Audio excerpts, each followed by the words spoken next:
ഇതിനെന്തെങ്കിലും പരിഹാര കർമ്മങ്ങള്? പരിഹാരങ്ങളുണ്ട്. കാടും മലയും കടന്ന് കടല് കാണാത്ത ദൂരത്തേക്ക് അവൻ പോണം. അല്ലെങ്കിൽ ദോഷപ്രതി പറഞ്ഞ് അവനെ കടലിന് തന്നെ കൊടുക്കണം.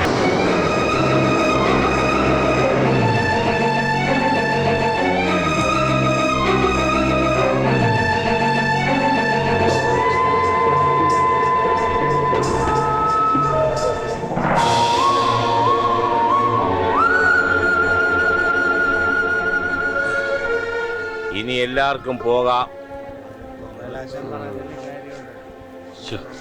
ഭയങ്കര കഷ്ടായി. എന്തൊക്കെ ഉണ്ടാവുമെന്നോ. എല്ലാവർക്കും പോകാൻ ആശാൻ പറഞ്ഞത് കേട്ടില്ലേ? മാലു, ഇനി ഈ മുറ്റത്ത് നീ കാലുകുത്തരുത്. ജീവൻ വേണേ പൊയ്ക്കോ, ഈ തുറ വിട്ടു വയ്ക്കോ, അല്ലെങ്കിൽ ഈ തുറക്കാര് നിന്നെ കടലിലെറിഞ്ഞു കൊല്ലും.